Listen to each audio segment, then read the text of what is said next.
안녕하세요. 코인크래프트입니다. 2026년 1월 둘째 주 주간 뉴스레터를 시작하도록 하겠습니다. 지난주 새해에 암호화폐가 상승으로 시작해서 많은 기대를 하셨던 분들이 있으셨을 텐데요. 아쉽게도 지난주, 그러니까 이번 주는 상승보다는 조금 하락을 해서 상승에 대한 기대를 많이 꺾어 놓았습니다. 리스크 관리와 수급 재정렬이 주도했던 한 주라고 할 수 있고, 하지만 가격은 흔들렸지만 더 중요했던 자금의 흐름, 즉 온체인에서 어떤 일들이 일어났는지 이번 주는 그 흐름을 살펴보도록 하겠습니다. 먼저 비트코인 시세 분석 진행해 보도록 하겠습니다. 지난주 한 주는 94K 상단을 찍은 다음에 상승을 많이 했었죠. 그리고 89K대까지 조정이 됐다가 그 이후에 90K대 초반에서 수렴하고 있는 중이라고 할 수 있고, 주간 기준으로 봤을 때는 약세 우세한 상황이라고 볼 수가 있습니다.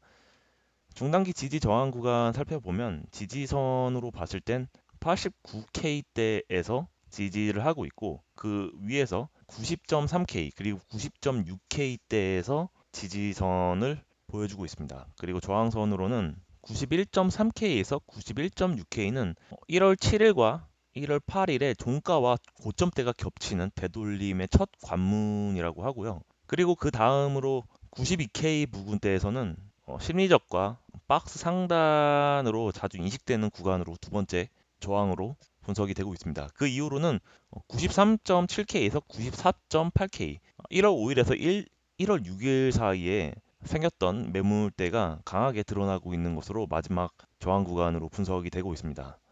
향후 시나리오로 봤을 때 상방으로는 이 91.6K를 회복한 후에 92K를 안착할 경우 일본 기준이죠. 그 다음으로 93K와 94K대를 재테스트할 수 있는 가능성이 분석이 되고 있습니다. 이 부분에서 거래량 동반 돌파를 했을 때 추세 재가동 가능하다는 분석이 나오고 있고, 두 번째 시나리오로서는 박스권을 유지하는 시나리오입니다. 보시는 것처럼 이 89.2K에서 92K 사이를 유지하는 경우죠. 위아래를 계속적으로 찔러보지만 90K대 중심으로 수렴을 하면서 다음 방향성을 유지하지 않을까, 그런 생각도 해보고 있고, 마지막 시나리오로서는 89.2K를 만약에 이탈을 했을 때 일본 기준으로 그 이후 방어선으로는 88K, 그리고 그마저 흔들린다면 12월 저점대로 알려져 있는 이 84K대에 진입할 수 있는 시나리오 또한 분석이 되고 있습니다. 자, 이번에는 주요 암호화폐 ETF 분석 진행해 보도록 하겠습니다. 이번 주 ETF 핵심은 한 줄로 요약이 될 수 있습니다.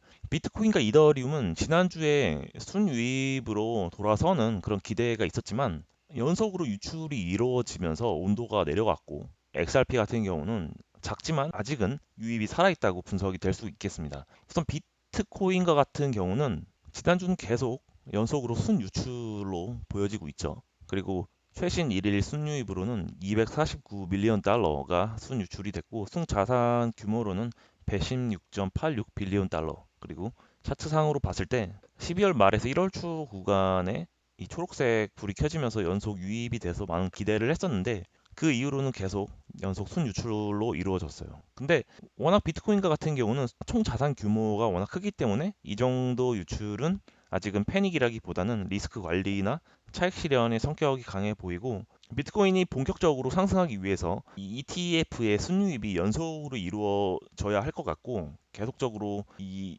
비트코인의 ETF 수급 현황을 지켜봐야 할 것 같습니다. 그래서 체크 포인트는 진짜 가격 반등이 되려면 유출이 둔화되고 유입 전환으로 볼 수 있는 강력한 신호가 필요하겠죠.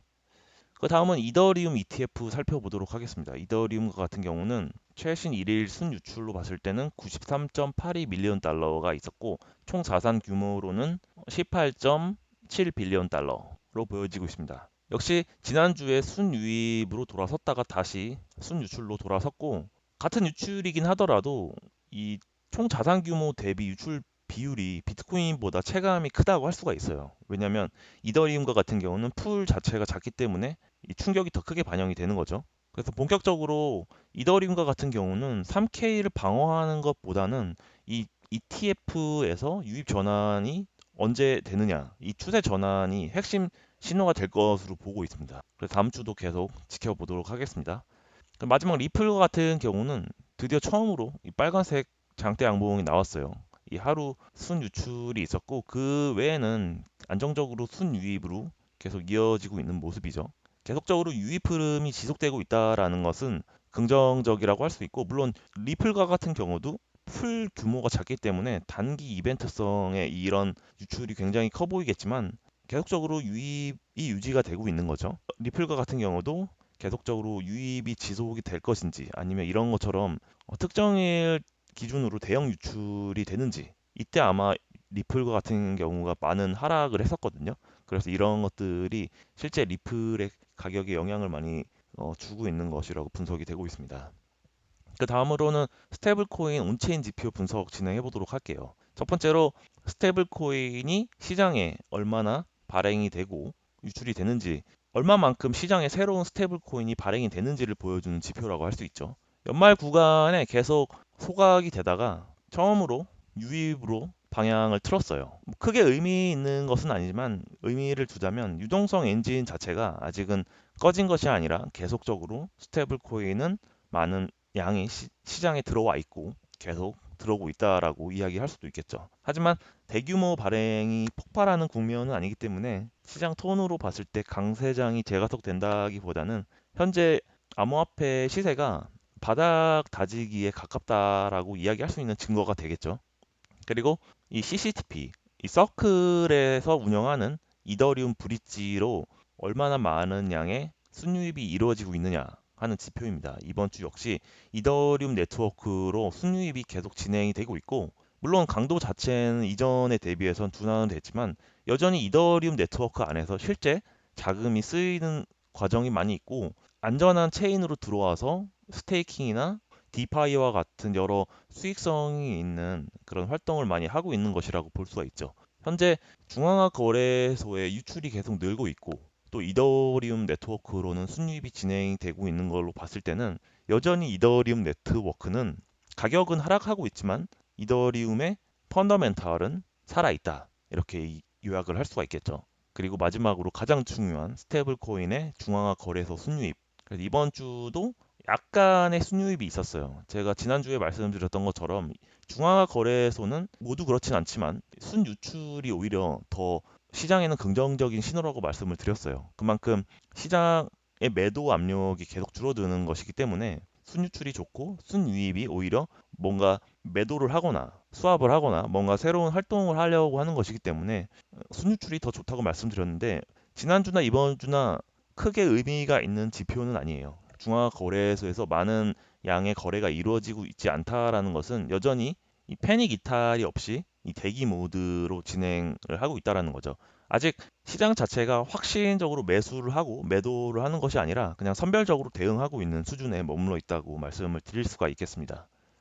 그 다음은 이번 주 웹3 그리고 암호화폐 블록체인 시장에서 일어났던 주요 동향 및 뉴스를 살펴보도록 하겠습니다. 가장 큰 사례는 미국의 월스트리트의 전통 대형 금융기관이죠. 모건 스탠리가 드디어 암호화폐 ETF 신청 흐름에 합류를 했습니다. 그동안 암호화폐는 사기라고 그렇게 떠들어대던 이 모건 스탠리마저 결국 암호화폐 ETF 흐름에 합류를 할 수밖에 없었던 것 같은데요. 우선 비트코인과 솔라나를 먼저 ETF를 신청을 했습니다. 결국 이러한 승인 뉴스보다 실제 언제 이제 상장이 돼서 거래 개시로 이뤄지는가, 이런 것들이 이제 중요하겠죠. 현재까지 ETF 시장의 큰 손은 이 블랙록이었어요. 블랙록보다도 더 많은 자금을 운영하는 이 모건 스탠리가 ETF 시장에 들어온다라는 것은 결국 더 많은 시장의 자금이 ETF 시장으로 들어오는 긍정적인 해석을 할 수가 있겠고, 부정적으로도 말씀을 하자면 그만큼 이 암호화폐가 이젠 이 월스트리트의 큰 손들에 의해서 좌지우지되는 그런 소식이라고 말씀드릴 수도 있어요. 그래서 꼭 반드시 이러한 현상들이 좋다고만 이야기할 수도 없고, 또 반드시 또 나쁘다고 이야기할 수도 없겠죠.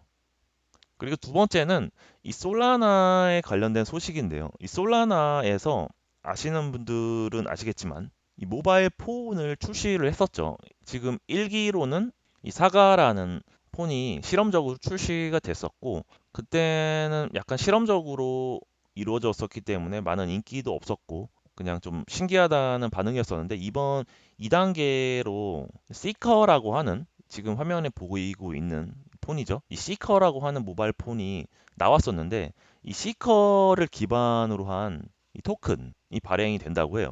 이 SKR이라고 하는 티커를 내세우고 2026년 1월에 이 솔라나 모바일 폰의 거버넌스 토큰이 출시가 된다고 합니다. 이 거버넌스 토큰은 이 솔라나하고 다른 점이 솔라나는 네트워크의 네이티브 토큰이고 이 SKR은 이 솔라나 모바일 생태계를 운영하기 위한 토큰을 발행한 것이에요. 즉 폰이 있으면 앱스토어가 있겠죠. 앱스토어 같은 데에서 물건을 사거나 또 앱을 출시하거나 할 때 필요한 그런 토큰으로 활용이 되겠죠. 그래서 2026년 1월에 이 토큰을 출시를 하기로 했고 무려 30%가 에어드랍으로 진행이 된다고 해요. 에어드랍을 받는 방법은 아무나 받을 수 있는 것은 아니고 이 시커라고 하는 핸드폰을 구매를 해서 이 키스토어를 설정을 하면 그때서부터 에어드랍이 진행이 된다고 합니다. 그래서 관심 있으신 분들은 이 모바일 폰을 한번 구매를 해보시는 것도 괜찮을 것 같은데 가격이 그렇게 싸지를 않아요. 보니까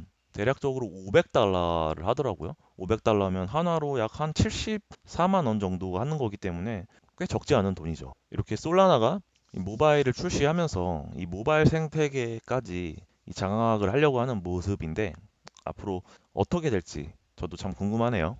이더리움에서도 왜 이런 폰이 안 나올까 이렇게 생각을 했었는데 이 이더리움과 같은 경우는 이 솔라나와는 좀 철학이 달라요. 이더리움과 같은 경우는 이 모바일 플랫폼을 직접 만든다라기보다는 어디서나 돌아갈 수 있는 이 체인을 선택을 했기 때문에 아이폰이든 갤럭시 S든 브라우저만 있으면 어디서 돌아갈 수 있는 그런 철학을 갖고 있죠. 약간 솔라나처럼 이 모바일 권한을 재설계하려는 이런 철학과는 상당히 다르다고 할 수가 있어요. 아무튼 이 소식은 그렇고 다음 소식으로 넘어가자면 이번 주는 이 온체인 범죄와 관련된 이야기를 해보도록 할게요. 온체인이라고 하는 것은 이 블록체인 내에서 이루어지는 이 거래를 이야기하죠. 수많은 트랜잭션이 이루어지고 내가 누구에게 자금을 전송했을 때 그게 하나의 트랜잭션이라고 할 수 있고 이 트랜잭션들의 요소들을 분석하는 것을 온체인 분석이라고 하고 이 온체인 범죄가 재확대가 되고 있다. 그리고 그 중에 스테이블 코인이